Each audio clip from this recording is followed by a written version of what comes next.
All right, sit back, relax. It's time for another Laneway Talks. G'day, Rob, and welcome to another episode of Laneway Talks. How are you? Oh, I'm good, Vince. How are you? Well, I'm very good, thanks. A lot to talk about today, and I was going to start off with Warner Music making a play for Believe Music. Now, Believe Music, are you aware who Believe are? Not at all.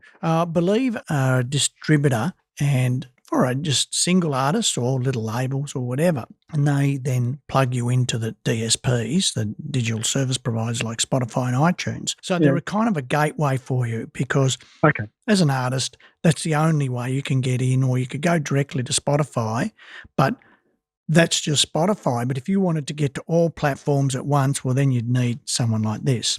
There's about... Is that like... Yeah, go on. Sorry, is that like TuneCore? I don't know about TuneCore. There's Bandcamp, which is no way near that. Bandcamp is isolated and it's its own online platform, and that's that. But I think DistroKid is what you'd be going towards, where you try and get out to everybody. And we used TuneCore before we signed with Laneway. So. Right. TuneCore, so it must be one. It must be something of the same. I mean, I've heard of it, but I don't look into them because they're no use to us. But, So there's a few. Look, there's probably about 4 or 5 of the big ones. So Believe, Ingrooves are another one. There's another 2 again. Now, Ingrooves was purchased by Universal. It then made it a part of Virgin Music, which Universal owned. And they operate it that way. Once again, it's a grab to control the industry, of course, as you know, is very obvious. And now you've got Warners who are making a play for Believe, so they'll then own that part of the market. You have Sony who own The Orchard. Right, The Orchard is very much like Ingrooves and Believe and whatever, quite big also, and Sony have purchased them. So you can start to see how the tentacles of the majors are going out to control the industry, very, very obviously. And I mean, it's not a good thing long term for sure. Then they're in complete control, and indie artists on the lower end haven't even got a hope. But look, that's what's happening, and you've got to learn to combat it. Although they can do some very good deals too. Make more money through them because they actually can do a better deal. Let's use Spotify, for example, a better deal with Spotify and whatnot. So there's not all downsides to it. But from a monopolisation, there's definitely, this is what's happening, monopolising the whole music and entertainment industry. So that's kind of happening. There was the New South Wales to receive a new special entertainment precinct, which is around the Enmore Theatre and whatever. I know the precinct quite well. And that is a very good thing. It is there out near the SCG, if I'm not mistaken. And that's good. And it's a kind of a precinct. I think they might have even had their showgrounds there. And so it's kind of really good for entertainment because there's no real houses around it, close to it, which is super important. So that's really good that they're pumping money into that. And we need to see the same kind of thing happening here down in Melbourne. And we all know that Sydney's a very tough market to play for if you want to be live and you're an original act. So that is really good. Then we've got Peter Dutton is calling for Australian TikTok ban, which I think is just insane. I mean, I could be on TikTok and do a TikTok anti-Chinese. Obviously, they'd be monitoring us, but what could they do about it, Rob? Nothing. Nothing. I'm a bit lost on that one. Peter Dutton is called for a ban on TikTok. Yeah, because, you know, Americans have banned it for use by government officials. They can't because, you know, they reckon that the Chinese who own TikTok, they are, burrowing in and obviously hacking in and getting your information. So what are they going to do with your information? Well, over there, I presume for politicians, I can see it. The Chinese, there is no doubt about it. You've seen now, it's all over the Australian with Penny Wong and whatever that, the Chinese have to stop, cyber attacks and whatever. We know they're just vicious at it. There's no credibility to anything they do. TikTok being owned by the Chinese, and I think the government even owns part of it. If there's government officials there, well, they're obviously going to try and get your personal information. So hang on, you're saying the Chinese government owns TikTok? There's a percentage of it, yeah. a percentage of it is owned by the Chinese government. Then I think it's 10 cent, is it? Or 10, I think it's 10 cent in China. Anyway, whatever the company is. So, I can see that part, but for you and me operating TikTok, are you kidding me? A ban on TikTok? What for? I'll just start there saying, Xi Jinping, you're an idiot. I mean, what's he gonna do to us? I mean, seriously, our biggest issue with these jokers over in China is their fishing infringements into other countries' fishing territories. It's their, explosion of their military around everywhere, and those islands being built. It's the, the laugh of coming to Australia and essentially making fun of Penny Wong because they go and meet with Paul Keating. I mean, really, who really cares about Paul Keating? I mean, that guy, remember, if you remember him in Power, he was the guy that used to wear the $1,000 suits. Now, back there, I presume that'd be a $5,000 suit today. He always had the best, Paul Bangano suits on and whatever. I just thought, what a laugh. It's all part of the corrupt system, and that's not a conspiracy theory. There was some articles on unexpected millionaires ruling through Spotify. Yeah. And then there was the Australia grows by 11% in 2023 music revenue. Of course, they bring up too that vinyl is part of that resurgence. But once again, vinyl sales worldwide were like $85 million. So I don't know how they could be contributing to anything. That's nothing. Just a sidetrack there. Well, not a sidetrack, but when I mentioned TuneCore before, that's a subsidiary of Believe. As is Centric Music, Think Music. There you go. Puts an end to that, doesn't it, eh? It does, yeah. Yeah, it's monopolisation happening in a very, I suppose, clandestine way. There's no doubt about it. And look, there was another one that I wanted to talk about too. There is Michael McMartin, who was the manager for the Hoodoo Gurus, passed away yesterday or the day before. He'd been sick, ill for quite a while. So, sad news. But there was one where the Bendigo Hotel in Collingwood. Now, you'd remember that hotel, wouldn't you? Yes, I do, yeah. The Bendigo. So the Bendigo is going... going... a few gigs. Yeah, of course you would have. Well, they're going out of business. Now, I have a real chuckle. They're sorry and this and that. We donated to them twice. They had 2 crowdfunding things out. Anyway, we contributed to both and they got quite a lot of money. I think on one, 30,000, it would have been even more. And they've still gone, we just can't cope and we're going to have to close. And it's like, are you kidding me? And after 2 crowdfunding, you're now going to close and you can't operate. It might be because...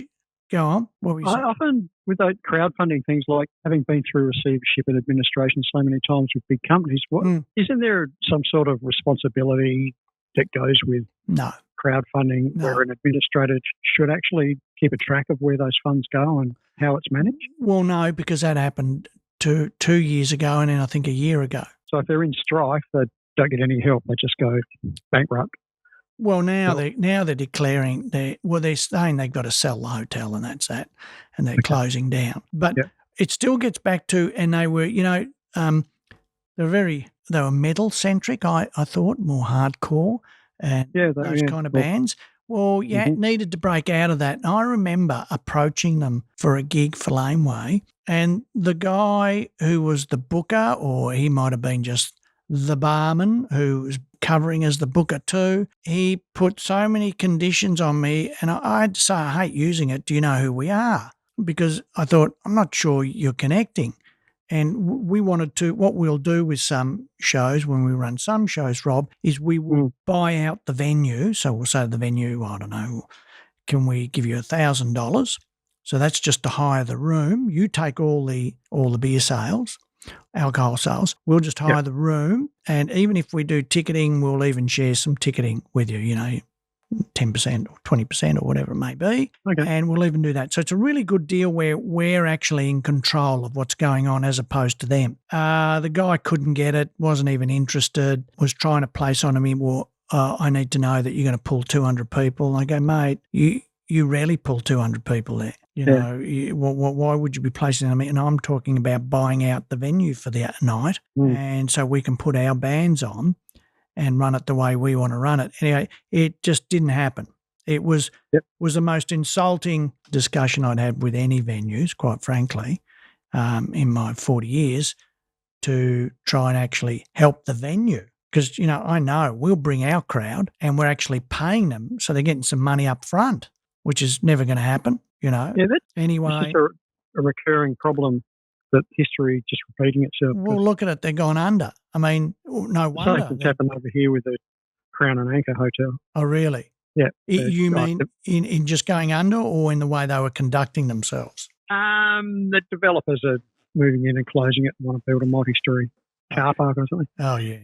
Yeah. Really industrious, but that's a commercial decision if that's happening, of course, and we're fighting that here in Richmond all the time. They're trying to go more than 5 stories. They want to go 10 stories. Everything's about 10 stories.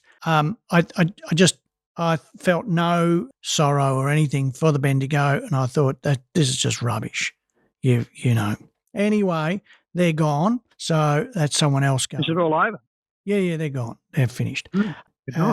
So that was that. So, there's quite a lot happening out there. The other one is the festival industry is having an absolute lashing, and the title's coming up like Are Australian Festivals Heading for a Headliner Drought? So how'd the Blues Festival go? The Blues Fest doing well, but there was a side show here on Sunday night. And what's today? On Monday night, there was a side show down here, and Phil Manning was playing, and I'm actually going out to see Phil after this show, and he said it was absolutely packed, and they had the headliners were. That's right, it was at the Northcote Theatre. So what's happened is you got the Thornbury Theatre, which is a lovely place, but now everything's moving. They've opened up the Thornbury Theatre, which to me was the old Thornbury Film Theatre, has now been turned into a music venue, and it's fantastic. It's a bit big, but it's great. So anyway, the headliners were the Allman Brothers Band's sons and nephews. So I don't know what they were called, but he said it was like, the son of Dwayne Allman and someone else, and anyway, of the band, and he said, They were just really good. He said they weren't tight, Vince. He said, but that added to, they had this kind of, they were a bit loose and all over the place, but it was a really laid back feel, and that's what made it fantastic visually and musically. So that was really good. So that's part of the Blues Fest, and they've been doing all of that. But, you had Splendour got cancelled, and, 2 or 3 of the others have been cancelled due to not enough ticket sales. Knotfest. You just had Knotfest over there, didn't you? Don't know. Did we have Knotfest? I don't know. Yeah, a couple of weeks ago. All right. I wonder. Sold out, Slipknot. Probably why it did sell out too, Rob, is because there's not enough of those. They're all pop festivals or DJ festivals. Yeah. Don't you reckon? I mean, because all the metal fests are gone or hard rock festivals are gone, if you get one, it's going to do really well, I think. Yeah, I mean, the Knotfest has been touring around the world, so and they did Melbourne and Sydney. They didn't do anything else. Yeah. So look, it's a real hard slog for festivals now, and I think it's come down to, and I've had some discussions with people, actual festivals, and what do I think? And I think that that we are in a recession that is actually happening, and that when you start talking $300, $400 a ticket, and plus then all the costs when you're at the festival, so a bottle of water's $10, a drink's going to be $20, everything, so you need another $300 if you're there the weekend, $400, is outside the reach. Yeah, it's outside the reach of the young music lover. And so these are part of the issues that are occurring, and that economically things are tough, rents are up, and so therefore festivals to me would be the first ones to go. I think you'll still get things like the Sydney Myer Music Bowl when there's shows on there, or whether they be backed by the Melbourne City Council, that they'll still happening. It's a bit more of a controlled atmosphere too. And even your Rod Lavers, your indoor arena shows, not your stadiums. Stadiums are still rare, but arena shows I think are on the nose too. There's a lot of those being cancelled, which haven't even been announced, were cancelled before they were announced. And so once again, coming down to ticket sales, there's not a lot of appetite because times are tough. So we're around a pretty hard time. Now, the other side of that is I was talking to a band only yesterday, a young band, early 20s, and they got a couple of albums out with a new one coming out and weren't across how you should do things in this new digital world that well, which surprised me. My common story to them was you need to have a plan that you stick to like glue. It's a business plan. I said, there's always an exception to everything, Rob, so let's not worry about that. There's an exception to everything. But in general, if you want to get somewhere, this is my statement to everybody out there who's a budding musician, wants to be a star, give yourself 2 years, put a business plan together or a music plan to get there and stick to it like glue on a daily basis. That means you have to do something every day. And that does not mean, I know you all love playing live to everybody out there, but it's not about playing. There's no use playing live if you've got nothing happening online, because people no longer go to a venue just to hope that the band may be okay. That was the way it was in the 70s and 80s when I went out. You would actually go sometimes to a venue on the band's name or reputation, that they weren't a bad rock band, or the band name just looked good, and you would go along. Of course, we didn't have the digital age, so we had no other forms of entertainment really, bar TV or sport, and so you went along. And that doesn't happen anymore. So saying that you want to pay live and playing live to either the wrong audience, you'll be doing supports to the wrong bands, is a complete waste of time. And I said you put your energy into online and videos and being creative and new music and building that online reputation and seeing whether you're getting the listeners. If you follow the rules across all the social media and you do it for 2 years, I'll guarantee you will get to a kind of a semi-professional kind of level. Whether you can get any further is different. Now, of course, it still prevails that you need to have great music from the beginning. That's a given. It's still got to be good music. Now, it doesn't have to be exceptional like Prince, but it needs to be good. You can't be a garage band. It's never going to happen. So that's what's going on. Now, from your... Can I just say something there? Yeah, I was going to ask you a question. I think the live gigs is definitely a major part of that developmental process of whether your songs work or not, because you're getting an audience response. I think bands need to gig live so they can get their live chops up. It's a completely different space than being in the studio and being a safe medium, and you've got an instant reaction. So I think that part of the process is very important for young bands. They have to gig and they have to play in front of an audience to develop their material further. Because by the time, I'm talking old school now, by the time we got into the studio, we didn't even have to think about the songs.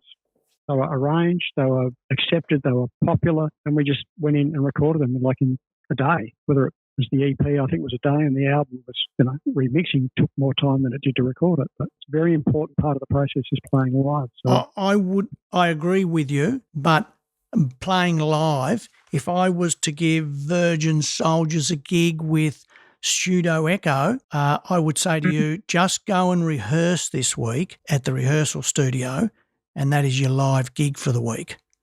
And don't go and do the Pseudo Echo gig, because all you're doing at Pseudo Echo, or if I said Delta, let's use Delta Goodrum, and a lot of bands do this, they play with a completely opposite genre artist as the support, simply to say we got a gig.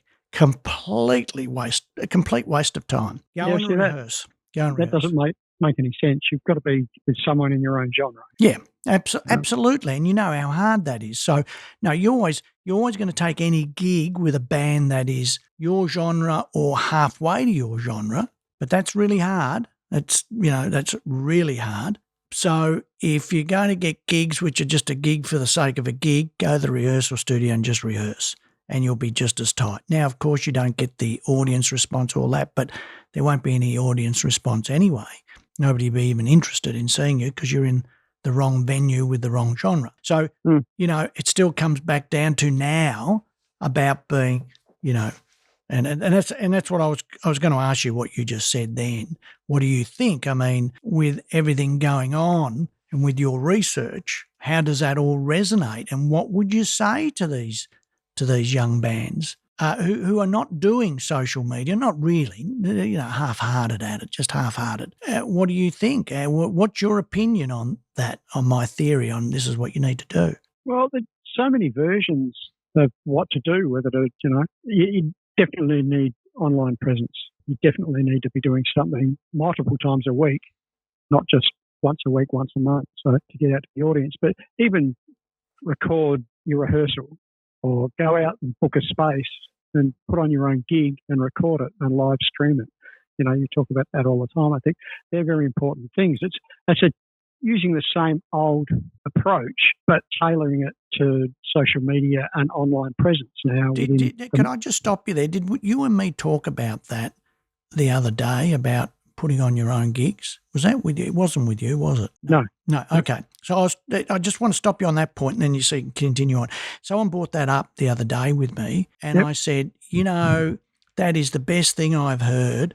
It takes me back to the 60s when an artist had to put on their own gig because nobody would hire you, and especially if it was new music, or rock, and so you had to go and get a hall and whatever. Now it gets back to what I just said before, that Laneway would go out and buy the venue out so we could put our bands on and run it our way. On that note, what you're doing was exactly what Thorpe did back in the 70s. He took the power back to the bands and said, "We'll hire the room, but we're going to take all the door," and that's where the door deal came from. It was Thorpe's invention. So it's essentially you're doing a similar sort of thing. You're just booking the room, taking the door. I mean, I've heard bands say that venues are taking a percentage of their merch. Look, now, Rob, I've had that. That's unbelievable. I've had that happen where they go, right, and we want 25% of your merch. I go, no. I said, we'll give you some of the door, we'll do a door deal with you. We are not giving you any of the merch. And they go, well, unfortunately, that's the way we are. I go, well, in that case, we're not doing the gig here. And we just can the gig. The venue owner's so hard up that they have to go to those lengths to basically rip off bands because they're not making enough money doing what they're meant to be doing anyway. I felt the ones I spoke to when we were doing it were just inexperienced younger people who felt they could take a clip of everything. So once again, the band is on the back seat and, on the back burner, earning very little, and they're taking a percentage of everything. It's like, anyway, put that. So it definitely has happened, and it's not. I would never play a venue where they take some of the merch. Now, of course, that's different. That's completely different at major shows. That's just a different scenario altogether. Okay, at major shows, a percentage of the merch will go to the venue and whatever. But you're doing that because they're providing a lot of infrastructure for you. The booths. So if I said Rod Laver, right, take percentage, because they're providing up to 17 booths around there. They'll even, that's a completely different. Yeah, exactly. So, approach. But not down at your local pub. You can forget about it. Not on. So, but running your own show, bands could do it, Rob. They could. They could then, I don't know, have their family and friends helping out and security and all that kind of stuff. Or, they could all put in and, they might need $1,000 for security. So that part's always covered. And if you get the right venues, the insurance still isn't an issue because the venue is insured. And I had a discussion, Rob, last week with a real heavyweight in the entertainment industry from the insurance industry who used to do all the big shows. I mean, everything. He virtually owned it. And we were talking about it, and I was having a bit of a rave about how insurance had gone out of control for a lot of venues. And he said it's just not true. He said they're just picking the wrong insurers. They're not going to the industry experts, and there's only 2 or 3 industry experts in entertainment insurance or live music insurance. And he said, so if you go to the right insurer, you won't be getting ripped off. But what they're doing is there's a lot less professional players involved. So they're now just going to the major insurers, and so they're getting these crazy figures. And I have this opinion that, and I get shot down a lot of times, is that a lot of the big corporates now, if they can, they just price gouge. And so whether that be Coles or Woolworths and big insurance companies, they price gouge. And if they can, they'll do it. and it means more money for them. If you're willing to pay it, well, you're a fool. So he assures me it's not the case that it's out of control. And so I said, I said the industries, that's all you hear about. Insurance is closing down all the live venues. So, there's a lot of disinformation coming out there about what is happening. But once again, if I drag it back to some of the young bands, if they could go and run their own shows, well, they go, the problem becomes, Rob, is if they were to go to the corner hotel and try and run it there, their first issue is getting through the layer of idiots to get to the booker. That's number one, right? We've got a host of idiots in between who, it's the corner. I don't know, who are you, Rob? And why would we give you the booker's name? Well, that might be because you might make some money. And that means you might have a job for a bit longer. So you've got to get through those layers. Then when you get through those layers, you've got to get to the booker. Now, the booker for the corner is actually a good guy, nice guy. He does the Northcote Social Club too. And he's nice because he knows what he's doing. He's either going to do the deal or he's not. And so if you get some of them, you're okay. But a lot of them, and the one at the Bendigo was just absolute laugh, there was another one in Collingwood, which we were going to do a show at, and I've forgotten the name. The Tote? No, not the Tote. Tote's actually not bad, but it was the other one there on around the corner. And it was the same scenario. The booker was giving me a hard time where I was getting nowhere, so I actually went to the owner who I knew, and it all got resolved. But you get to some of these bookers, and it's like, I understand you want a guaranteed crowd. I want to see you get a guaranteed crowd, firstly, but secondly, you don't need a guaranteed crowd because I'm going to give you $1,000 to begin with. That might be $1,500 now because inflation is just rampant, out of control. But say 3 years ago, you'd go, right, I'm going to give you $1,000 anyway. That's just to soften the blow in case it isn't that good or people aren't drinking that much. That you're covering all your wages behind the bar. Go on, Rob. I put on concerts with my students and people that I play with over here. I book a theatre. Yeah. That serves alcohol. Yeah. It doesn't really cost any more than $1,000 to do the whole thing. Yeah. I'm insured. I've got my own public liability. Yeah. And I can run a show with 4 bands, and there's a bar that at the side of the theatre that people can go and drink, and everyone's kind of like you've got a captivated audience. I mean, to me, they're ultimate shows because people are there for the artist, and they sit down and they listen, and they want to have a drink, they can get up and go to the bar and come back. And well, Rob, what you're talking about there is the perfect scenario. So you know exactly what you're doing. I've been doing that for years. Right. So you know exactly. Over here. And the way you say, and they're bringing their captivated audience, perfect. Yeah. Now, let's put that in the scenario, Rob, of a young band, and they get another 2 or 3 bands together. Right, I'll say another 2, so it's the usual 3 acts, opener, mid, and headliner, and they put their own show on, and that means they have to be super proactive on social media to get the crowd there and their core audience there. Yeah. And it's going to be a good show. But if they even lack the social media side, well, it's a disaster because they can go, right, well, we've got the venue and we've got the 3 bands, we're ready to go, and they're all lazy and they don't do the social media. And do the social media aggressively, by the way, not just lukewarm, aggressively. Well, you're going to be in the same situation. No tickets sold, nobody there. Yep. It can happen. You can make it happen.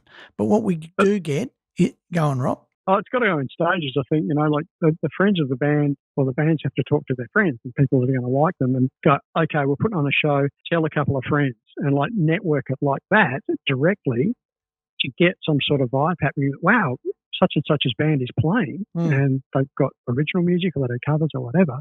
You've got to get your own community working and really exercise that.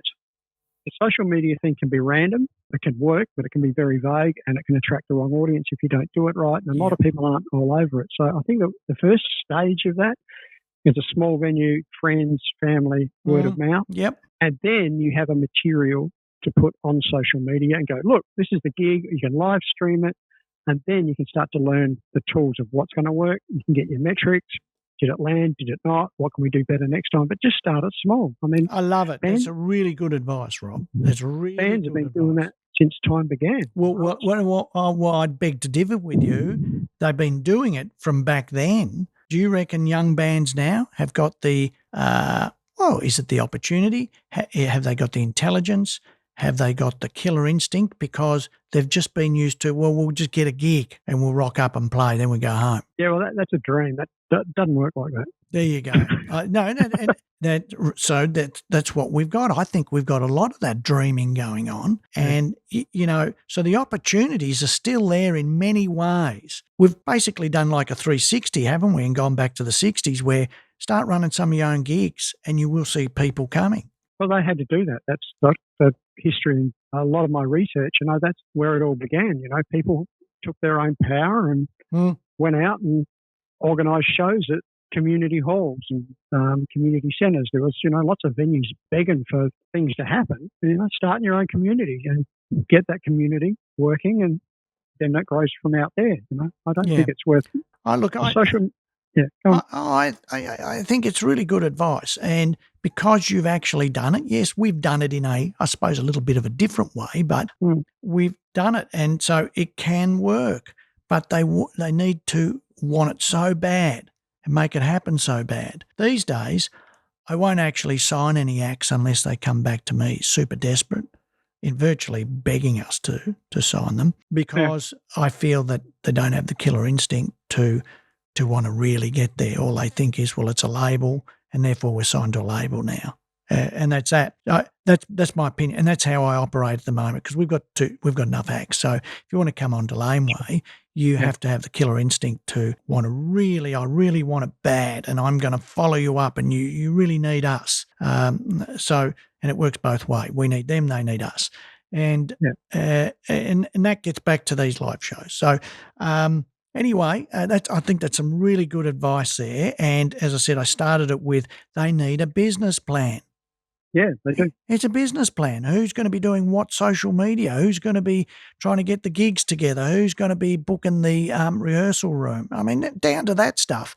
Who's right? What about new songs? And what about we need 4 new songs, to get us over the next 5 months and whatever. It needs to be a business. And if they think it's not, it's a 1 in a million that, okay, we'll break out and do it the old-fashioned way, and it just happened by miracle. But that's a 1 in a million. So the rest of them are not going to get there. Now, something else that's been going on is that with Facebook, Rob, so I think I spoke in the past about YouTube, Google, and Facebook. The marketing on there has gone crazy in the ways you don't get results, and it's because of AI, and they've been placing AI into a lot of the structure of their marketing, their advertising, and from the perspective of the advertiser, say in this case a label or an artist, and you're not getting the results are just hopeless. You're just actually throwing money away.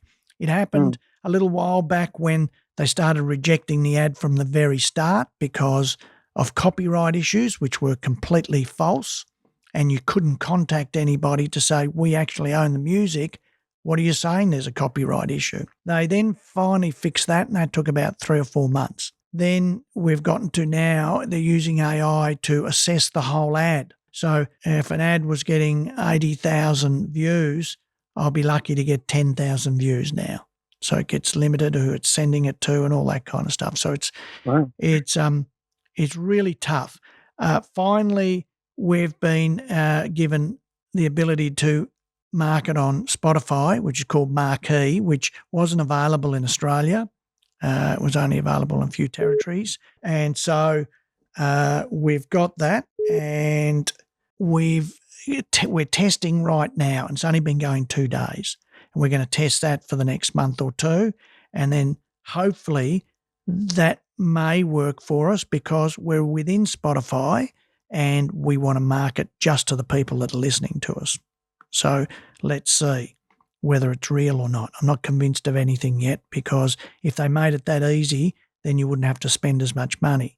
So, they'll make it difficult because you need to spend more then. So that's that. And then Facebook are trying to become YouTube. So they're encouraging us to place full-length videos on Facebook. Okay, so they want us to do that, Rob. And the results... Is that right? Yeah, absolutely. But didn't they have some restriction on that? Wasn't it? Yes, absolutely. That's now... I can put a 1-hour video on there. You can? Yeah. It's wow. Okay. Now, it may not be available to everybody yet because they roll these things out on your size, and we're pretty big. So we've got it. Now, it's some really good things happening, Rob. I'm just looking at one here. We put one up on Alex Smith from, Moving Pictures or whatever, and it's been up for 1 day, and I won't go through the views, but I'm going to give you the shares and likes and whatever. So it's been up for 1 day, and it's had 111 shares. That is, and I'm going to show you some more, which are way bigger. That's huge. Okay. 111 shares. It's hard to get shares. And if you go onto your own Facebook page, have a look at your shares. There's 39 comments, quite big for 1 day, and 324 likes. Okay, so that is doing really well. Then I'll go to the next one, and I'll give you some stats again. I'll go to, where are we? Here we go. And we've got a new logo on our Facebook page and YouTube page, or new banners. I'm going to go to, we've got one up of Australian Crawl, right? 189 shares and 620 likes and 36 comments.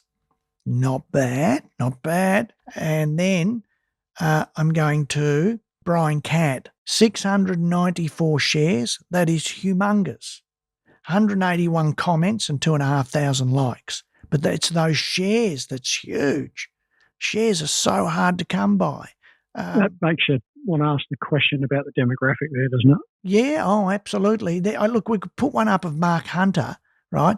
925 shares, 308 comments, and 4,200 likes. I mean, those kind of likes too are big, whereas on YouTube, for example, you want 50,000 likes. So these are huge kind of figures. What it tells us, and we had a meeting on this, it tells us very clearly, a max merit, Rob, 556 shares, 82 comments, and 1,400 likes. It tells us very clearly that they are opening up the gates to who they're pushing our videos to because they are full-length video. Okay. There's no doubt about it. And they are phenomenal figures, which we have not seen the likes of here. Very rare on Facebook to get those kind of figures. So you still go to, I don't know, there's one up there, Blackfeather at Musicland, and it's, 1 share and 11 likes. I saw that with Swanee last week. John Swan put up an Easter thing, and but it was only like half a dozen views and 3 shares. Yeah. So, it is, there's some real changes happening. You got to be with it. So we are flooding ours with videos and putting out, and we have like 1,900 videos and a lot that we haven't even put out yet. So we are flooding it up because it brings more people, obviously, to the page. Of course, as you know too, you'll only ever see 25,000 likes on our page because that was over a year ago now. They stopped at where you were at, and that was it. You don't get, the likes don't increase. Even though they're increasing, and I can see it in our back end, they don't show it to the public anymore. So that just sits there. But we are getting a lot more likes and followers. There's no doubt about it. So some real kind of changes happening commercially, and it makes a real difference too for artists on how they market themselves or whatever. We've been pushing big on TikTok too, so that's good. And obviously Instagram, and I even go to the woke social media site, LinkedIn, and been pushing things there too. And, probably gets down to stuff like the Governor-General who just got designated, Rob. I read that during the Voice campaign, she was one that called Australia Day Invasion Day. But she's the Governor-General. She's coming in as the Governor-General. I wouldn't have thought the Governor-General could say that because they're now reporting to the King, aren't they? That end of the market. Isn't that crazy? I think there's people are waking up. I'm not suggesting I'm a royalist because I'm not, I'm not a Republican either, because that costs money to go to become a Republic, and who's going to pay for that? The lower end of society. But then when someone becomes a Governor General on $500,000 a year plus, and they say Australia Day is Invasion Day, I'm not sure it correlates. Yeah, that whole British monarchy thing baffled me from day one. So. Oh yeah, absolutely. Look, I'm not a whole other conversation. Yeah, I'm not a royalist, but I'm definitely not a Republican from the economic sense, because it just costs money. You know, they estimated when that was proposed back in the 90s. I forgot the Liberal guy that was even pushing. Might have been Malcolm Turnbull or whatever, Hewson. Anyway, they were pushing for a republic, and back then it was going to cost like $300 or $400 million just to change all the letterheads on all the paperwork throughout the Commonwealth, Australia. That was just for the letter. And I thought, well, what's the whole change going to cost? And who's paying for that? And what are the outcomes? Does that mean more jobs? It means nothing. It just means, we're now a republic. Sorry, to me, it's about day-to-day living for people. People are trying to live. I don't think they really care about the republic or the royals, but that's only my opinion. Yeah, as I said, it's a whole other conversation, I think. Yeah, I think so. All right. Well, Rob, we've gone 48 minutes and we've only just started. We've only just started. That's all right. But I just want to say it is episode 10 of Laneway Talks with Vincent and Rob. So yep, it is. It's a bit of a milestone. So that's good. Well, as the crowd says, they love us, mate. They do. They love us. All right, you off to work today? I'm teaching, writing, and practicing all sorts of things today. So.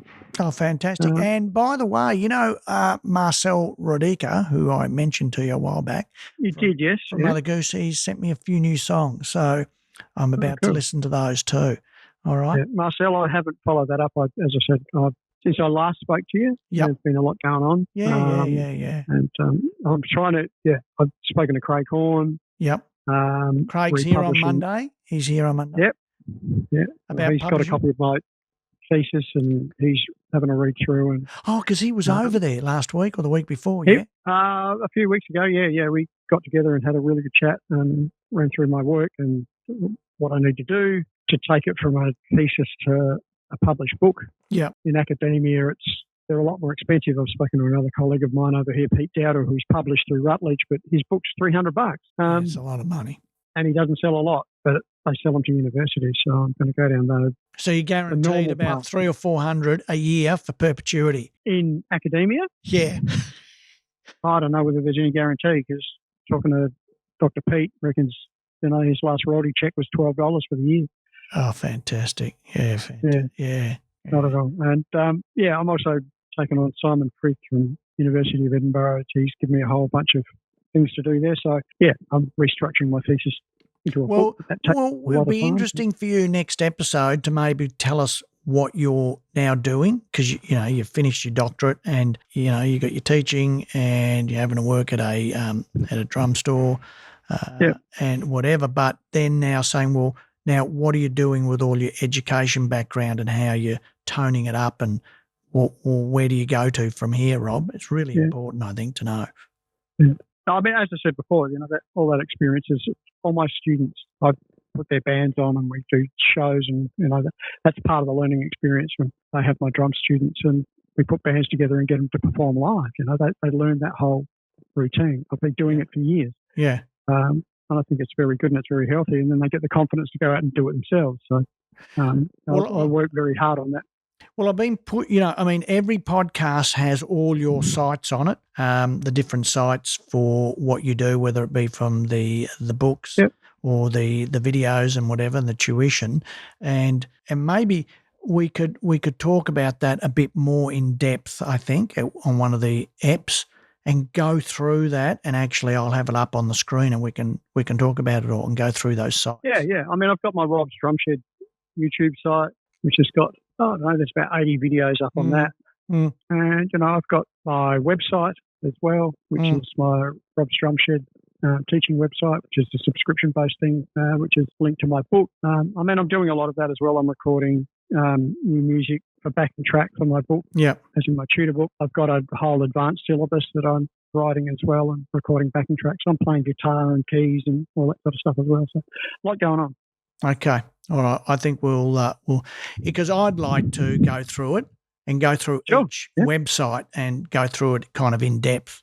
What's in there? Yeah, that'd be great. Yeah, all right. Look forward to doing that. Let's do that next time, okay? Happy anniversary. Yes, many happy returns. And let's see if we can crack 100 listeners. What do you reckon? That sounds good. That sounds really good. Yeah. Hashtag Virgin Soldiers, hashtag Laneway Music. Yeah. Hashtag Rob's Drum Shed.